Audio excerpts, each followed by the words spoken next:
Hoje vamos falar sobre relações de vizinhança. É a palavra do STJ quando o problema mora ao lado. Isso independe se em apartamento, casas, sítios, fazendas, chácaras, é independente. Porque vamos falar no sentido de direito de passagem, aquedutos e todo tipo de relações de vizinhança em que mexe o STJ e a Justiça no geral. As causas chegam até o STJ e eles lá publicam muitos julgados que viram palavras de ordem em outros julgados, né? Colocaremos a palavra correta, juridicamente falando, aqui no vídeo para vocês. A Constituição de 1988, em seu artigo 5º, inciso 22, estabeleceu que é direito de propriedade, que ele existe e atende à função social. Caso você tenha uma propriedade e ela é utilizada para plantar maconha ou ter trabalho ou se utilizar de trabalho escravo, você pode perder essa propriedade. Você pode ter a propriedade expropriada. E por quê? Porque a propriedade, ela pode ser tirada de você. Você tem o direito, mas pode ser tirada de você normalmente por meio de indenização. Se o Estado achar que a sua propriedade é para uma utilidade pública, eles podem comprar a sua propriedade, a sua terra, o seu sítio, a sua fazenda, para se utilizar dela como um bem público, mas mediante indenização justa. Esse é o direito de propriedade. Acaso você se utilize ilicitamente dessa propriedade, como é o caso de plantio de maconha ou de outro tipo de droga, como papoula, para fazer drogas que utiliza a base a papoula, ou que você se utilize de trabalho escravo. Aí você terá sua propriedade expropriada sem nenhum pagamento. Esta é a sua punição e mais outras punições que advirão e virão de acordo com o Código Penal. Esta é a sua punição no Código Civil. No Código Penal você terá outras punições. Bom, o capítulo 5 dos direitos de vizinhança, o capítulo 5 do Código Civil fala sobre isso.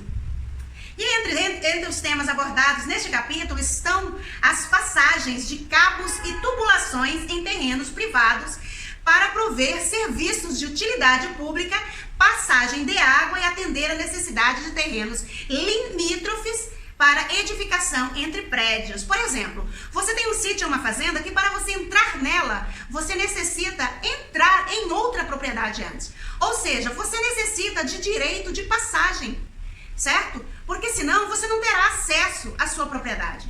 É claro que para isso você terá que indenizar o proprietário dessas outras fazendas anteriores. Uma fazenda que está à beira da estrada, não é sua. Você entra nela e anda muitos quilômetros para frente para chegar à sua. Passa por uma ou duas fazendas, você terá que indenizar esta passagem, este local para o proprietário dessas duas fazendas, destes dois terrenos, tá certo? Quanto à construção de aqueduto, em setembro de 2016, um recurso especial 1616-038 da terceira turma do STJ decidiu que o proprietário do imóvel tem o direito de construir aqueduto no terreno do seu vizinho. Um proprietário estava pedindo a construção de um aqueduto porque ele necessitava de água para a sua propriedade e a água só passava pelo terreno, pela fazenda do vizinho. O vizinho não queria que fosse construído aqueduto, mas o STJ entendeu que sim, que a água é um patrimônio público. Então, a proprietária deste terreno teve o direito de fazer este aqueduto mediante, é claro, pagamento prévio para o proprietário da terra onde o aqueduto iria passar. Como é lógico. Essa foi uma decisão do STJ. A relatora de recurso, Nancy Andri, ressaltou que para decidir casos como analisado ainda sobre esse, precisa determinar a natureza do direito envolvido. Se o direito envolvido é de servidão, declaração expressa do proprietário de que a finalidade é regulamentar um direito de passagem é definido por lei. Logo, como direito de passagem, como o caso que eu falei primeiro, e este aqueduto seriam os únicos meios da pessoa ter acesso à sua propriedade, acesso à água para irrigação ou utilizar dentro da propriedade para outras coisas legais e, no caso, a passagem para chegar até a sua propriedade, tá certo? Todos os direitos de propriedade estão no Código Civil. Aí vem um RESP, um recurso especial 531.094 de relatoria do ministro Vilas Boas Cueva, da terceira turma, entendeu que a proibição de abrir janelas ou fazer terraço ou varanda a menos de 1,5 metro do terreno do vizinho, que está prescrito no artigo 1301 caput do Código Civil, é um direito adquirido, mas pode ser relativizado, pois as regras e vedações contidas no capítulo relativo ao direito de construir possuem natureza objetiva cogente. Aqui, na origem deste caso, que a proprietária queria que fosse demolida a construção do vizinho, teria que ser derrubado o pavimento e já construído por ele, e de acordo com a legislação municipal, além do fechamento das janelas voltada para o imóvel dela, a menos de 1,5 metro, ela queria que fosse derrubado. Não só que fechasse as janelas e outras coisas mais. O juízo de primeiro grau determinou ao vizinho a regularização da edificação em sua propriedade. O Tribunal de Justiça de São Paulo reformou a sentença ao entendimento de que as janelas abertas pelo réu, apesar de situações situadas a menos de 1,5 metro da divisa entre os lotes, não possibilitam a visão direta das áreas internas do imóvel da vizinha.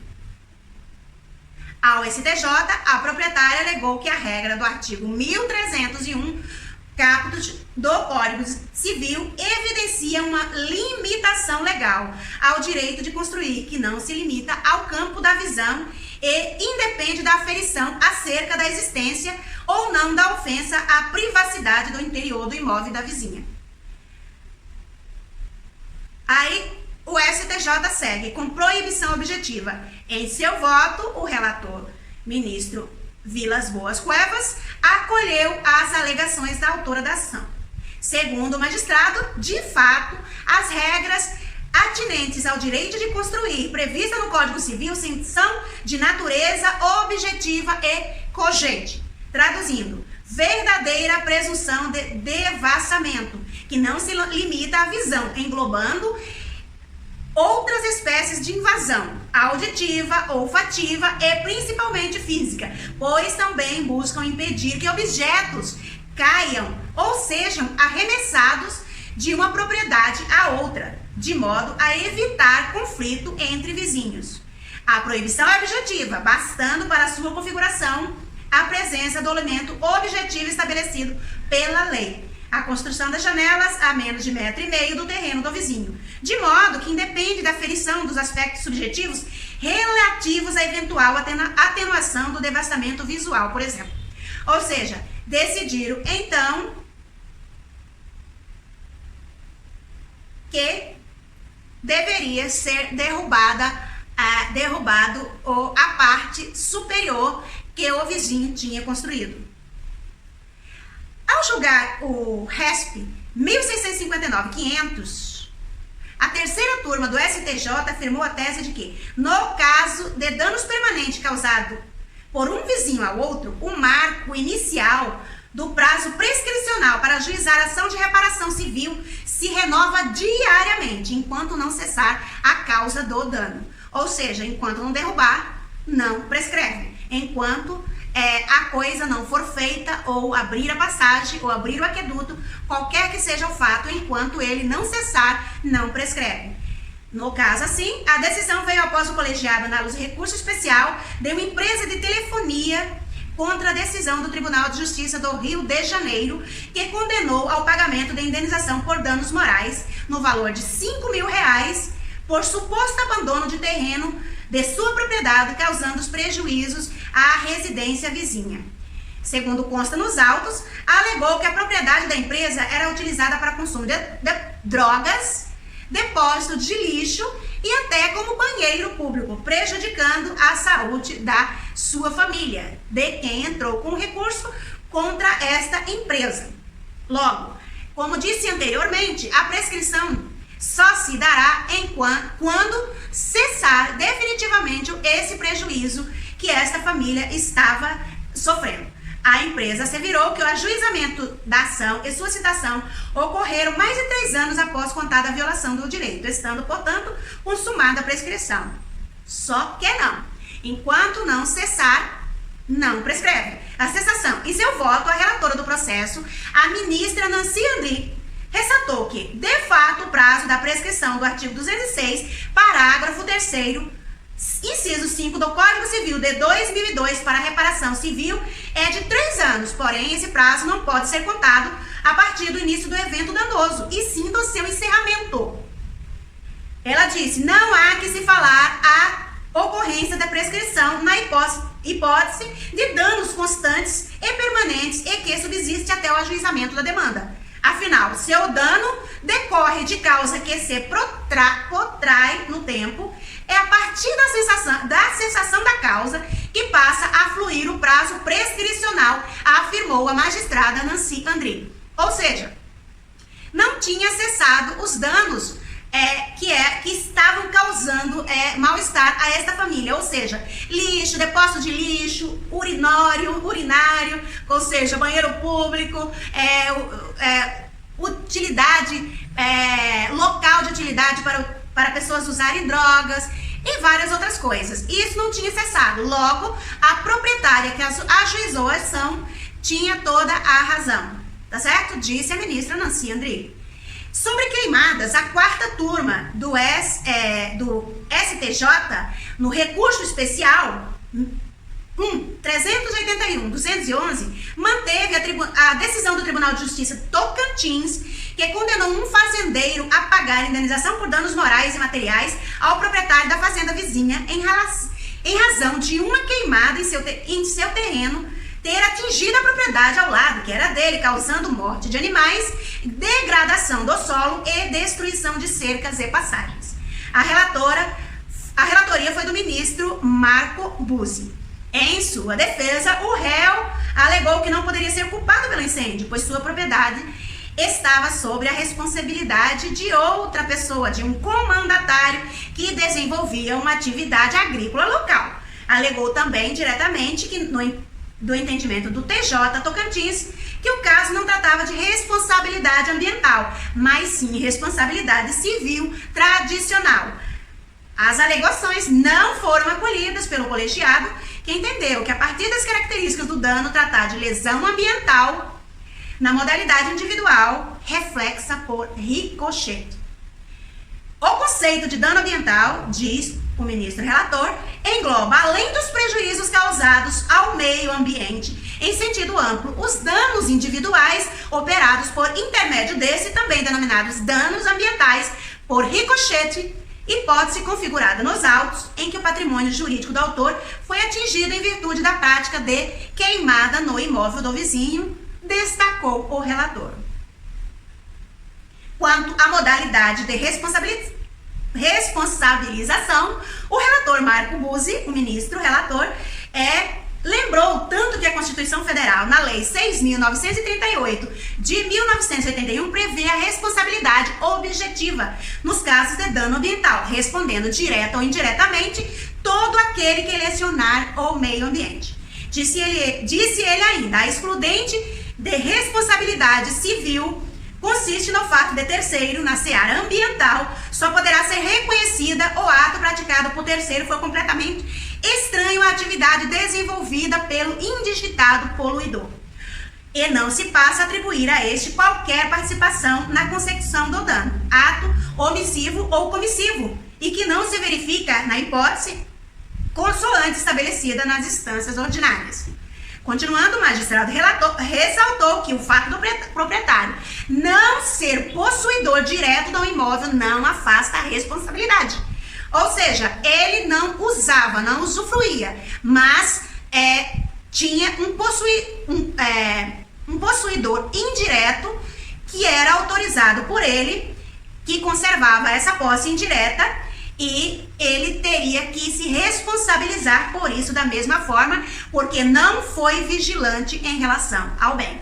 Ok? Fica a dica sobre direito de vizinhanças, não direito de vizinhança em condomínios e residências, mas mais nesse caso foi um direito de vizinhança em se tratando de terrenos, degradação ao meio ambiente e direito de passagem e direito de construção de aquedutos para se utilizar da água, que é um bem comum de todos. Fica a dica para você que tem um bem e não quer deixar o seu vizinho passar de nenhuma forma. Ele tem o direito desde que te indenize, mas tem todo o direito de passar. Também tem todo o direito de construir um aqueduto, desde que peça autorização a você, proprietário, e que te indenize no valor real, correto e justo. Fica a dica também para você que tem um imóvel abandonado, jogado às traças por aí, ou que esteja esperando valorizar para vender. Fica a dica, porque se esse imóvel estiver sendo utilizado por pessoas que usam drogas, matam, urinam, jogam fezes, lixo, você será o responsável por isso. Tá ok? Um abraço a todo mundo, obrigado por ficarem conosco até aqui. Tchau, tchau!